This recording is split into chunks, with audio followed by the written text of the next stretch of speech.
Hello അസ്സാം വലൈക്കും, welcome back to YouTube channel. ഇന്ന് നമ്മൾ ബീഫ് മന്തി റെസിപ്പിയാണ് നോക്കുന്നത്. അതും കുക്കറിൽ സിമ്പിളായിട്ട് ഉണ്ടാക്കിയെടുക്കാൻ പറ്റുന്ന ഒരു റെസിപ്പിയാണ്. അപ്പോൾ എങ്ങനെയാണ് ഉണ്ടാക്കുന്നതെന്ന് നോക്കാം. അതിന് വേണ്ടി ഇതാ കുക്കർ വെച്ചിട്ടുണ്ട്. അതിലേക്ക് സൺഫ്ലവർ ഓയിൽ ഒഴിച്ച് കൊടുക്കാം.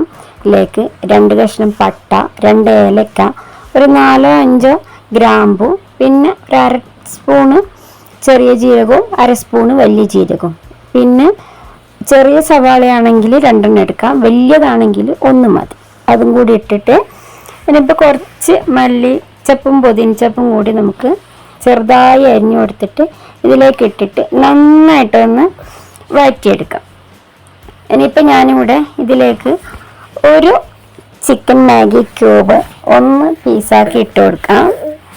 ഇനിയിപ്പോൾ അതും കൂടി ഒന്ന് ഇട്ടിട്ട് നന്നായിട്ടൊന്ന് മിക്സ് ചെയ്തെടുക്കാം കേട്ടോ. ഇനിയിപ്പോൾ ചെറുതായിട്ടൊന്ന് കളറൊക്കെ മാറി വന്നിട്ടുണ്ട്. ഇതിലേക്ക് ഞാൻ ഒരു 1/2 സ്പൂണ് വലിയ കുരുമുളക്, അതായത് പൊടിക്കാത്ത കുരുമുളക് മണി അങ്ങനെ തന്നെ ഇട്ടിട്ടുണ്ട്. ഇനിയിപ്പോൾ മന്തി മസാല കൂടി ചേർത്ത് കൊടുക്കാം. ഒരു 1/2 ടേബിൾ സ്പൂണ് മുളക് പൊടി, ആവശ്യത്തിന് ഉപ്പും കൂടി ഇട്ടിട്ട് നന്നായിട്ടൊന്ന് മിക്സ് ചെയ്ത് കൊടുക്കാം. ആ ഒരു മുളക് പൊടീൻ്റെ ഒക്കെ ഒരു പച്ചമണം മാറുന്നത് വരെ നന്നായിട്ടൊന്ന് മിക്സ് ചെയ്ത് കൊടുത്തതിന് ശേഷം ഇതിലേക്ക് 2 ടേബിൾ സ്പൂണ് തൈര് ഒഴിച്ച് കൊടുക്കുക. ഇനിയിപ്പോൾ ഇതും കൂടി നന്നായിട്ടൊന്ന് മിക്സ് ചെയ്ത് കൊടുത്തേ. തൈര് ഇഷ്ടമല്ലെങ്കിൽ ഒഴിവാക്കാം കേട്ടോ, നിർബന്ധമില്ല കാര്യമല്ല. ഇനിയിപ്പോൾ ബീഫ് ഇട്ട് കൊടുക്കാം. ഞാൻ വലിയ പീസാക്കിയിട്ടല്ല മുറിച്ചെടുത്തത് ബീഫ്, ഒരു മീഡിയം സൈസിലാണ്. അപ്പോൾ അതൊക്കെ അവരവൻ്റെ ഇഷ്ടം പോലെ ആക്കാം കേട്ടോ. ഇങ്ങനെ വേണമെങ്കിൽ ബിരിയാണി പീസ് പോലെയൊക്കെ ആക്കിയെടുക്കാം. ഇനിയിപ്പോൾ അത് നന്നായിട്ടൊന്ന് മിക്സ് ചെയ്തതിന് ശേഷം കുക്കറിൻ്റെ വിസിലിട്ടിട്ട് 4 വിസിൽ വരെ ഒന്ന് വേവിച്ചെടുക്കാം. അങ്ങനെ ഇതാ ബീഫ് ഇവിടെ നന്നായി വേവായിട്ടുണ്ട്.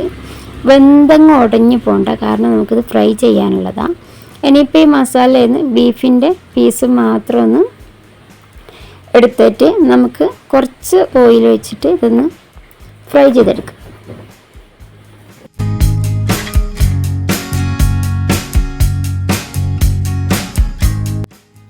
ബീഫിൽ ഈ വെള്ളമൊക്കെ ഒന്ന് വറ്റിയിട്ട് ഡ്രൈ ആകുന്നത് വരെ ഒന്ന് പൊരിച്ചെടുക്കാം കേട്ടോ. ഇനിയിപ്പോൾ നേരത്തെ മാറ്റി വെച്ചിരിക്കുന്ന ആ മസാലയിലേക്ക് 1 കപ്പ് അരിക്ക് 1.5 കപ്പ് വെള്ളം എന്നുള്ള രീതിക്ക് വെള്ളം ഒഴിച്ചു കൊടുക്കാം. ഞാനിവിടെ 2 കപ്പ് അരി എടുത്തിട്ടുണ്ട്. അപ്പോൾ അതിലേക്ക് 3 കപ്പ് വെള്ളം ഒഴിക്കാം. ആവശ്യത്തിന് ഉപ്പിട്ടിട്ട് നന്നായി തിളച്ച് വന്നാൽ കഴുകി വെച്ചിരിക്കുന്ന അരി കൂടിയിട്ട് നന്നായി മിക്സ് ചെയ്ത് കൊടുത്തതിന് ശേഷം ഒരു വിസിൽ അടിച്ചിട്ട് ഫ്ലെയിം ഒന്ന് ചെറുതാക്കി വെക്കുക. എന്നിട്ടൊരു 2 മിനിറ്റ് കഴിഞ്ഞിട്ട് അതങ്ങ് ഓഫ് ചെയ്ത് കൊടുത്താൽ മതി. അപ്പോൾ അതവിടുന്ന് വേവട്ടെ. അപ്പോഴേക്കും ഇതാ ബീഫ് നന്നായിട്ട് ഫ്രൈ ചെയ്ത് വന്നിട്ടുണ്ട്. ഈ ഒരു ഇതിൽ നമുക്ക് ഫ്ലെയിം ഓഫ് ചെയ്യാം. ഒരുപാട് മുരിഞ്ഞു പോയാൽ കഴിക്കാൻ ചിലപ്പം ബുദ്ധിമുട്ടായിരിക്കും. അപ്പോൾ ഇങ്ങനെ മതി. ഇതാ നമ്മുടെ മന്തി കറക്റ്റ് വേവാണ്. അപ്പോൾ ഒറ്റ വിസിലും പിന്നെ ഒരു 2 മിനിറ്റ് അല്ലാതെയും വെച്ചാൽ മന്തി ഇവിടെ റെഡി ആയിട്ടുണ്ട്. ഇനിയിപ്പോൾ ഇതാ വേറൊരു പാത്രത്തിലേക്ക് മാറ്റിയിട്ടുണ്ട്. അപ്പോൾ എൻ്റെ ചാനൽ ആദ്യമായിട്ട് കാണുന്നവരാണെങ്കിൽ ലൈക്ക് ചെയ്യുക, ഷെയർ ചെയ്യുക, കമൻറ്റ് ചെയ്യുക, സബ്സ്ക്രൈബ് ചെയ്യുക. പിന്നെ ഇതാ നമ്മൾ പൊരിച്ച് വെച്ചിരിക്കുന്ന ബീഫും കൂടി ഇതിലിട്ടാൽ നമ്മുടെ ബീഫ് മന്തി റെഡി ആയിട്ടുണ്ട്. അപ്പോൾ എല്ലാവരും ഒന്ന് ട്രൈ ചെയ്ത് നോക്കുക. ഫീഡ്ബാക്ക് അറിയിക്കാൻ മറന്നു പോകരുത്. നല്ല ടേസ്റ്റ് ആയിട്ടുള്ള മന്തി കേട്ടോ. സിമ്പിളായിട്ട് കുക്കറിൽ ഉണ്ടാക്കാൻ പറ്റുന്നത് തന്നെയാണ്. അപ്പോൾ എന്തായാലും ട്രൈ ചെയ്ത് നോക്കുക. അപ്പോൾ അടുത്ത വീഡിയോ കാണുന്നതിലേക്ക് ബൈ ബൈ.